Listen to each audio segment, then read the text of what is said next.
விஜய்க்கு நான் ஓட்டு போடுறேன். ஏன் ஓட்டு போடணும்னு எனக்கு பதில் சொல்லு. விஜய் நல்லா டான்ஸ் ஆடுறாரு, விஜய் நல்லா பாட்டு பாடுறாரு. இது இல்ல. விஜய்க்கு ஏன் ஓட்டு போடணும்? அரசியல் கட்சியாக விஜய்க்கு ஏன் ஓட்டு போடணும்? தாவேக்கு ஏன் ஓட்டு போடணும்? ரொம்ப சிம்பிளா நீங்க அந்த பையன் படிக்கிற பையனோ, இல்ல வந்து இப்ப தான் வேலைக்கு போற பையனோ, பொண்ணோ, உன்னுடைய வாழ்க்கைக்கு இதுவரைக்கும் அவர் என்ன செஞ்சிருக்கார்? இப்ப வந்து இப்ப திமுக ரொம்ப லேட் ஆவுது லேப்டாப்ப குடுக்குறாங்க. அதிமுக லேப்டாப் குடுத்துட்டு இருந்தாங்க. அந்த மாரி ஏதாவது ஸ்கீம் விஜய் சொல்லப் போறாரா? இல்ல கல்வி கடன் ரத்துன்னு ஒண்ணு சொன்னாங்க செய்யல. அத சரி. விஜய் செய்ய போறாரா?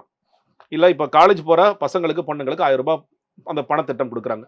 எடப்பாடி அவர்கள் வந்தா நான் வந்து கல்வியில இல்லாட்டி கூட நான் தாலிக்கு தங்கம் மறுபடியும் குடுக்குறேன்னு சொல்றாரு. இந்த ஆமா. மாதிரி இவங்க 2 பேரும் இளைஞர்களோட வாழ்க்கைக்கு ஏதோ ஒரு விஷயங்கள் பண்ணிட்டே இருக்காங்க சொல்றாங்க. இதுல விஜய் எங்க இருந்து நிக்கிறார்? சார் அத விட சார் நீங்க இவ்வளவு தூரம் போறீங்க. ம். கல்விக்கு கடன் எப்படி வாங்குறாங்கன்னு தெரியுமா? எவ்வளவு அமௌண்ட் வாங்குறாங்கன்னு விஜய்க்கு தெரியுமா? ஒரு கல்வியோட ஃபீஸ் என்னன்னு தெரியுமா? ஸ்ட்ரக்சர் என்னன்னு தெரியுமா? விஜய்க்கு ஒண்ணுமே தெரிய வாய்ப்பு விஜய்க்கு இல்ல சார். வந்து ஒரு கவர்ன்மென்ட் ஸ்கூல் எப்படி இருக்குன்னு தெரியாது. தெரியாது சார். தெரியாது சார். கவர்ன்மென்ட் ஸ்கூல் இப்படி தான் இருக்குமா? எந்த படத்துலயும் காமிக்கவே இல்ல. என் படத்துல காமிக்கும்போது எப்படி நீங்க காமிக்க செட்டல் அழகா இருந்துச்சு. செட் அழகா இல்ல இருந்துச்சு. என்ன இவ்வளவு மோசமா இருக்கு? என்ன ஜான் ஒண்ணுமே டாய்லெட்ஸ் எல்லாம் இவ்வளவு மோசமா இருக்கு அப்படிம்பாரு. அது போறது கிடையாது சார். மேபி ஆமா. போன யாராவது போட்டோ வீடியோ எடுத்து போட்டா கூட விஜய்க்கு வந்து அது தெரியும். சார் இன்னொரு சொல்றேன் சார் இப்போ 30% ஓட்டுன்னு சொல்றாரு. விஜய்ட்ட சார் 1% எத்தனை ஓட்டு சொல்லுங்க. அவ்வளவுதான். முடிஞ்சிருச்சு அதோட. எஸ்ஐஆருக்கு பிறகு தமிழ்நாட்டு வாக்காளர்கள் எத்தனை? எத்தனை? குத்துமதிப்பா கூட சொல்லுங்க. சில பேர் திரும்ப ரீஎன்ட்ரி போடுறாங்க. அதெல்லாம் குத்துமதிப்பா வாக்காளர்கள் எத்தனை? இதுல எவ்வளவு பெர்சன்டேஜ் போல் ஆகும்? இந்த போலாகிற பெர்சன்டேஜ்ல உங்களுக்கான பெர்சன்டேஜ் என்ன?